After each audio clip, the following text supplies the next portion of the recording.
옵트아웃을 포기한다고? 이정우 트레이드설에 숨겨진 진짜 셈법. 솔직히 말하면 나는 이 기사를 보며 살짝 헛웃음이 나왔다. 며칠 전까지만 해도 이정우는 오버페이 논란을 완전히 뒤집고 시장에서 재평가받던 선수였다. 그런데 이번엔 트레이드설이다. 그것도 단순한 트레이드설이 아니라 옵트아웃을 포기할 것이라는 전망까지 딸려 나왔다. 나는 이 두 가지가 동시에 등장했다는 사실 자체가 흥미롭다고 본다. 트레이드 가능성과 옵트아웃 포기 전망.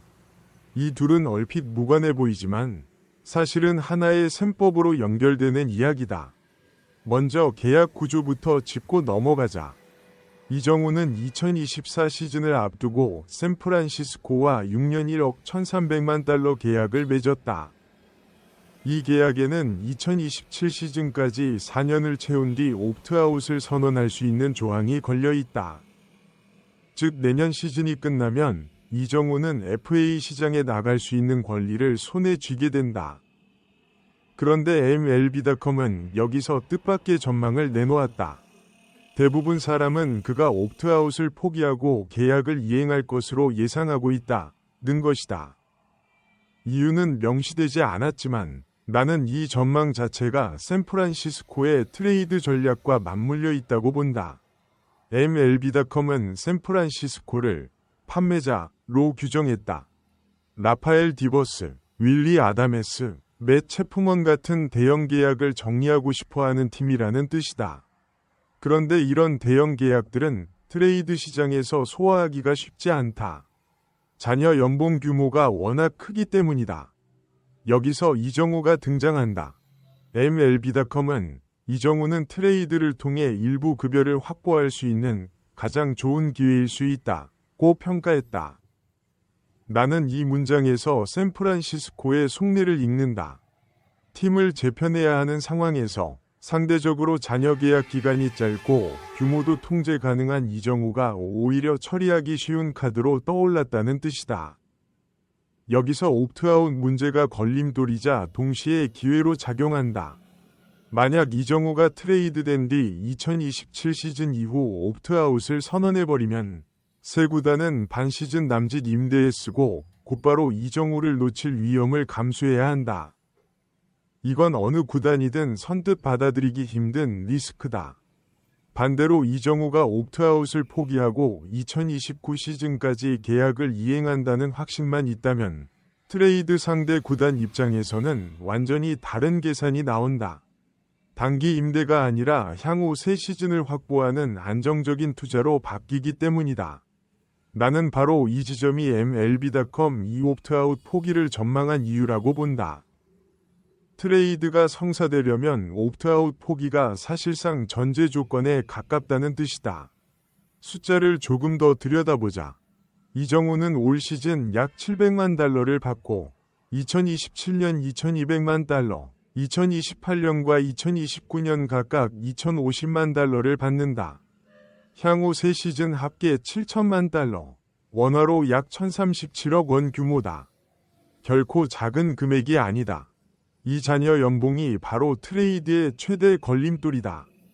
이정우를 원하는 구단은 결국 샌프란시스코의 연봉 보조를 얼마나 이끌어낼 수 있느냐를 두고 협상해야 한다. 나는 이 대목에서 이정우의 트레이드가 생각보다 훨씬 복잡한 다자간 퍼즐이 될 거라고 본다.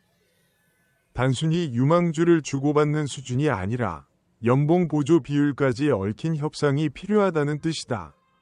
그렇다면 어떤 팀이 이정우를 원할까?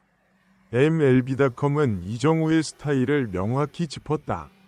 탈삼진율과 헛스윙률 모두 리그 상위 5%, 반대로 볼넷률은 하위 5%. 정확히 컨택에 극단적으로 의존하는 유형이라는 뜻이다. 나는 이 지표가 이정우의 정체성을 가장 정직하게 보여준다고 생각한다. 그는 참을성 있게 볼넷을 골라내는 타자가 아니라 어떤 공이든 배트에 맞춰 안타로 만들어내는 유형이다. 장타력이 떨어지는 대신 컨택 능력이 극단적으로 뛰어난 타자를 원하는 구단이라야 이정우와 궁합이 맞는다. 파워히터가 필요한 팀이라면 이정우는 매력적인 카드가 아니다. 반대로 라인업 상위 타순에서 정교한 컨택으로 출루 빈도를 높여줄 타자가 필요한 팀이라면 이정우는 대체 불가능한 존재가 될 수 있다. 나는 여기서 근본적인 질문을 던지고 싶다. 정말 이정우가 옵트아웃을 순순히 포기할까? 이 질문에 나는 회의적이다. 올 시즌 이정우는 메이저리그 무대에 완벽히 적응했다는 걸 스스로 증명하고 있다.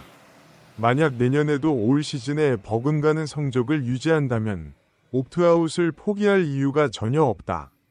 오히려 반대다. 한 살이라도 젊을 때 FA 시장에 나가야 대형 계약을 따낼 가능성이 커진다는 건 메이저리그 시장의 기본 상식이다.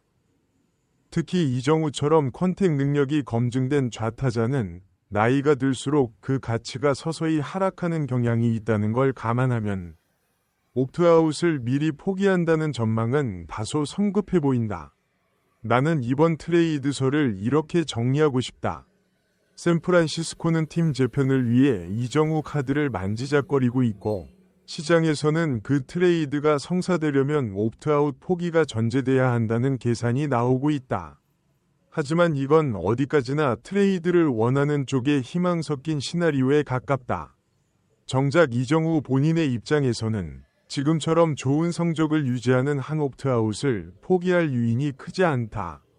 결국 이 모든 시나리오의 진짜 변수는 하나다. 이정우가 남은 시즌과 내년 시즌, 지금의 페이스를 얼마나 유지하느냐. 그 답에 따라 트레이드설도 옵트아웃 전망도 완전히 다른 방향으로 흘러갈 것이다. 나는 지금의 타격 페이스라면 이정우가 굳이 옵트아웃을 포기할 이유는 없다고 본다. 댓글 톡방. 오라클 이바람 6년 1억 1,300만 달러 계약에서 2027년 후 옵트아웃 조항이 핵심인데 샌프란시스코 구단 프런트의 페이롤 정리 셈법 때문에 옵트아웃 포기 전망까지 나오는 게 참 황당하네요. 이정우 선수가 3할 타율 유지하면서 잘해주고 있는데 왜 자꾸 트레이드 카드로 만지작거리는지 모르겠습니다. 자이언츠 팬보이. 샌프란시스코가 딥버스나 아다메스 같은 대형 계약 정리하려고 이정우 연봉 보조 끼워서 팔려는 계산을 하고 있는 것 같은데 정작 본인이 2027 시즌 마치고 FA 시장 다시 나갈 수 있는 카드를 순순히 버릴 리 없죠. 컨택 지표, 헛스윙률 상위 5%가 이 정도로 확실한 타자를 대체하기 쉽지 않습니다. 샌프란시스코 자이언츠가 라파엘 디버스, 윌리 아다메스, 맷 체프먼 등 대형 페이롤 정리라는 명목하에 이정우 선수를 트레이드 시장의 매력적인 급여 확보용 카드로 만지작거리며 옵트아웃 포기라는 언론 플레이성 시나리오를 흘리고 있지만 이는 어디까지나 판매자 구단의 희망사항일 뿐 완벽한 빅리그 적응을 마친 이정우 선수의 입장에선 결코 수용할 유인이 없는 셈법이라는 지적이 깊은 공감을 일으킵니다. 헛스윙률과 탈삼진율에서 리그 최상위 5%를 유지하는 검증된 컨택 툴과 1,037억 원 규모의 자녀 연봉 보조 비율이 트레이드 데드라인의 거대한 퍼즐로 작동하고 있지만 2027 시즌 종료 후 시장 재평가를 받을 수 있는 옵트아웃 주도권이 이정우 선수에게 있는 한 그의 타격 페이스가 향후 모든 거취의 진짜 열쇠가 될 것입니다. MLB 아시아 와치와 함께 아시아 선수들의 메이저리그 여정을 끝까지 지켜봐 주세요. 구독과 알림 설정하시면 매일 가장 빠른 소식을 놓치지 않고 만나실 수 있습니다.